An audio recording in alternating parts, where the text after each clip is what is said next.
Hey everyone, welcome to my YouTube channel Delightful Literature. I am Diksha. In today's video, we are going to discuss the poem Fog written by Carl Sandburg. Poem को शुरू करने से पहले हम poet के बारे में जान लेते हैं. जो कार्ल सैंडबर्ग है, he is an American poet and he is famous for his free verse poetry. ठीक है, this poem is also written in free verse. There is no rhyme scheme in this poem. Okay, कोई rhyme scheme अगर नहीं होती तो वो क्या होता है, फ्री वर्ड्स का यूज होता है उसमें. ओके, और जो कार्ल सैंडबर्ग है, ये एक और चीज के लिए जाने जाते हैं. इन्होंने बायोग्राफी लिखी थी अब्राहम लिंकन की, जो कि प्रेसिडेंट रह चुके हैं अमेरिका के. ठीक है, उनकी बायोग्राफी लिखी थी. उसके लिए इनको एक पुलित्जर प्राइज भी मिला था. ठीक है, इनको टोटल 3 पुलित्जर प्राइज मिले हुए हैं. पुलित्जर प्राइज क्या होता है? अमेरिकन लिटरेचर में काफ़ी इम्पोर्टेंट ये प्राइज़ होता है, और ये अमेरिकन जो भी ऑथर्स होते हैं उनको ही मिलता है. ठीक है, उनको 3 पुलित्जर प्राइज़ मिले हैं. जो नोबेल प्राइज़ होता है ना, जैसे इतना रिनाउंड प्राइज़, वैसे ही पुलित्जर प्राइज़ भी इतना इम्पोर्टेंट होता है. तो इनको अपनी लाइफ टाइम में 3 पुलित्जर प्राइजेस मिल चुके हैं. ठीक है, 2 for his poetry and 1 for his biography of Abraham Lincoln. Okay, now let's begin the poem. देखो, first of all this poem is written in free verse. Second thing, there are only 6 lines in this poem. ठीक है, अगर कोई ऐसी pome होती है जिसमें 6 lines होती हैं, उसको क्या बोलते हैं? सेस्टेट.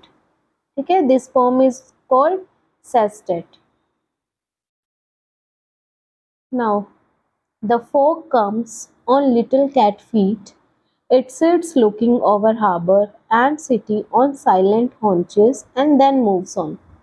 जितनी छोटी ये पोम है, ओनली 6 लाइन्स की, उतने ही ज़्यादा मीनिंगफुल ये पोम है, उतनी ही ज़्यादा पोएटिक डिवाइसेस का इस पोम में यूज़ हुआ है. ठीक है, first of all the name of the pome itself is a kind of metaphor. ठीक है, मेटाफर का क्या मीनिंग होता है?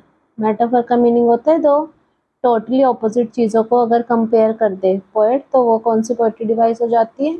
Metaphor, but without using like और एज. ठीक है, अब फोग को किससे कंपेयर किया है पोएट ने? कैट से. ठीक है, फोग और कैट का आपस में कोई कुछ भी सिमिलैरिटीज नहीं है, बट फिर भी 2 टोटली डिसिमिलर थिंग्स को पोएट ने यहाँ पे कंपेयर कर लिया है. तो ये कौन सी पोएटिक डिवाइस हो गई हमारी? मेटाफर.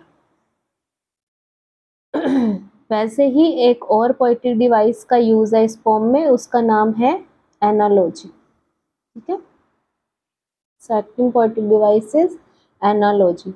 एनालॉजी का मतलब भी यही होता है, टू प्रेजेंट सिमिलैरिटी और कंपैरिजन बिटवीन 2 डिफरेंट थिंग्स और द रिलेशनशिप बिटवीन देम. ठीक है, कोई भी 2 ऑपोजिट चीज़ों के बीच में कुछ रिलेशनशिप बताने के लिए, या उनको कंपेयर करने के लिए, या तो उनकी सिमिलैरिटी बताने के लिए, या तो कैसे वो दोनों एक दूसरे से डिसिमिलर है, ये बताने के लिए अगर उनका यूज हुआ है किसी भी वर्ड का, तो वो कौन सी पोएटिक डिवाइस हो जाती है हमारी?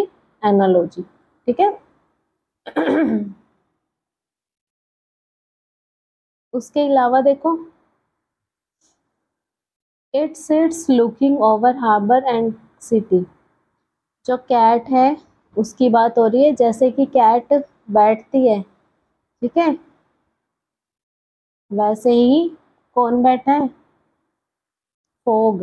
देखो, फोग और कैट को कैसे कंपेयर कर रहे हैं. जब कैट कहीं पे आती है, शांति से बैठती है ना, पता भी नहीं लगता कि कैट कैट ने एंटर कर लिया किसी घर में, बिल्कुल शांति से आएगी.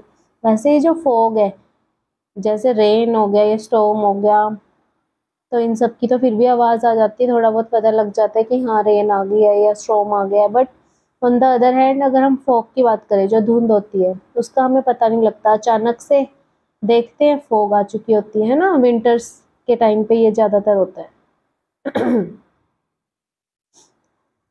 तो जैसे कि कैट एक बैठी हुई है एक जगह में, वैसे ही फॉग भी एक, और वो जगह कौन सी है? हार्बर है. ठीक है, हार्बर का मतलब क्या होता है? यहाँ पे हार्बर की स्पेलिंग मिस्टेक है, HARBOUR आएगा यहाँ पे. ठीक है, BOUR, यू भी आएगा.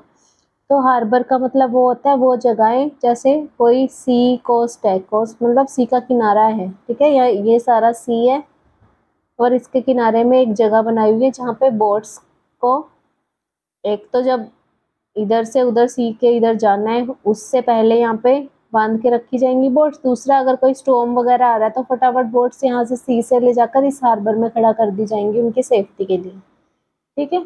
वो तो हो गया हमारा हार्बर। और उसी हार्बर में कैट जाके बैठी है और वैसे ही साइलेंटली कौन जाके बैठता है, फॉग जाके बैठता है, ठीक है। ऑन साइलेंट हॉन्चेस, हॉन्चेस का मतलब क्या होता है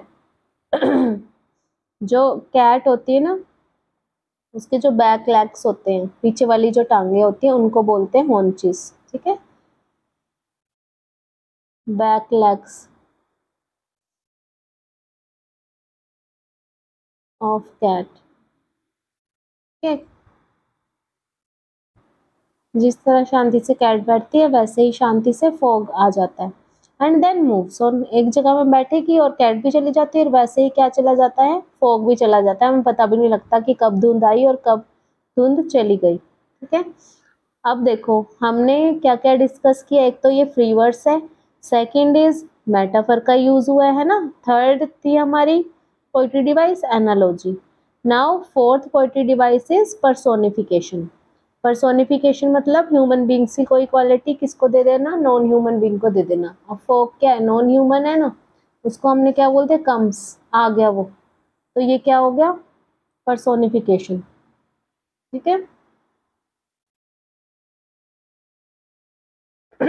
इसके बाद देखो इट सिट्स लुकिंग, अब बैठ गया ये भी पर्सोनिफिकेशन है। और हम इमेजिन करेंगे, अगर फॉग से हम कैट को कंपेयर करें तो इमेजिन करेंगे कि कैसे कैट आके अपने बैक फीट में आके बैठ जाती है, ठीक है। इमेजिन कर पा रहे हैं हम, उसे बैठे हुए देख पा रहे हैं ना, अपने ब्रेन में इमेज बना पा रहे हैं, तो ये कौन सी पोएट्री डिवाइस हो गई, इमेजरी,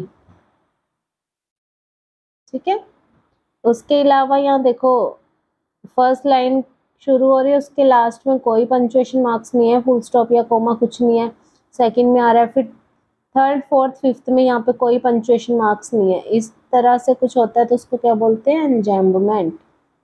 ये भी काफ़ी इंपॉर्टेंट पोएट्री डिवाइस है, ठीक है। कई बार पोएट्री डिवाइसेस के क्वेश्चन जो आते हैं आपके बोर्ड में, दो तीन ऑप्शन आ जाते हैं इकट्ठे, तो दो तीन ऑप्शन सही हो सकते हैं ना, जैसे फॉर एग्जाम्पल आपको ये सेकंड वाला पैराग्राफ ये आ गई 4 लाइन, इनमें बता दिया पोएट्री डिवाइस कौन सी है, एंजैम्बमेंट भी गिवन है आपको, इमेजरी भी गिवन है आपको, इसके अलावा एक और पोएट्री डिवाइस है इसमें ट्रांसफर्ड एपिथेट, वो भी गिवन है, या फिर ऑल ऑफ द अबव है ऑप्शन, तो इसका आंसर आ जाएगा ऑल ऑफ द अबव, ठीक है। ट्रांसफर्ड एपिथेट ये भी काफ़ी इंपॉर्टेंट है, इसको भी एक बार देख लो ट्रांसफ़र हो जाना किसी चीज़ का, एक चीज़ से दूसरी चीज़ में ट्रांसफ़र हो जाना, उसको बोलते हैं ट्रांसफर्ड एपिथेट। इसमें क्या है वो, साइलेंट हॉन्चेस, ठीक है। हॉन्चेस आपको बताया था क्या होते हैं, बैक लेग्स, पीछे वाली जो टांगे होती हैं कैट की, उसको हॉन्चेस बोलते हैं। अब जो हॉन्चेस हैं, ये लेग्स हैं, ये तो नहीं साइलेंट ना, साइलेंट कौन है, साइलेंट तो कैट है, बट यहाँ पे किसको साइलेंट कर दिया, हॉन्चेस को साइलेंट कर दिया, तो ट्रांसफर हो गया ना, वो साइलेंस जो है वो कैट से हॉन्चेस में ट्रांसफर हो गया, इसीलिए ये कौन सी पोएट्री डिवाइस हो गई, ट्रांसफर्ड एपिथेट, ठीक है। उसके बाद है एंड देन मूव्स ऑन, फिर हम इमेजिन करेंगे कैट कैसे पहले बैक लेग्स में बैठी है, उसके बाद मूव ऑन कर गई, आगे बढ़ गई है, तो इसको हम क्या इमेजिन कर पा रहे हैं, तो ये कौन सी पोएट्री डिवाइस हो गई, मूव्स ऑन इमेजरी ठीक है। तो ये क्या हो गया, इमेजरी का यूज हो गया। तो पोएट क्या बोल रहा है, जैसे कि कैट अपनी बैक लेग्स में शांति से बैठी है, उसके बाद मूव ऑन कर गई, आगे बढ़ गई, वैसे ही फॉग आया, कुछ देर शांति से रहा एक जगह में और उसके बाद आगे बढ़ गया। तो ये हमारी थी पोम फॉग, जिसमें हमने काफ़ी इंपॉर्टेंट चीज़ें डिस्कस करी। फर्स्ट पॉइंट क्या था इसका, फ्री वर्ड्स में लिखी है, सेकंड पॉइंट था मेटाफर का यूज हुआ है, थर्ड पॉइंट था सेस्टेट है ये पोम क्योंकि only 6 lines are there in this poem. उसके बाद एनालॉजी का यूज है, एनालॉजी का मतलब कोई चीज़, दो चीज़ों को डिफरेंट चीज़ों को कंपेयर करना, या तो उसकी सिमिलैरिटी बताना या फिर उसकी कुछ डिसिमिलर थिंग्स उसका बताना, ठीक है, और उनके बीच का रिलेशनशिप कुछ आगे उभर के आए उसको बोलेंगे हम एनालॉजी। ओके, उसके अलावा इमेजरी का यूज़ है इसमें 2 टाइम्स, देन एंजैम्बमेंट का भी यूज़ है, इसके साथ ही पर्सोनिफिकेशन है और ट्रांसफर्ड एपिथेट का भी यूज़ है। ठीक है, तो ये इतनी ढेर सारी पोएट्री डिवाइसेस का यूज़ है इस छोटी सी पोम में, तो इसलिए ये पोम बहुत ज़्यादा इम्पोर्टेंट हो जाती है। ठीक है, I hope you are able to understand this poem, and अगर कुछ समझ नहीं आया तो कमेंट करके एक बार बता देना, कोई इससे रिलेटेड कुछ क्वेश्चन भी पूछना इस पोम से रिलेटेड वो भी बता देना। And I hope you like the video. Thank you for watching. See you in the next video.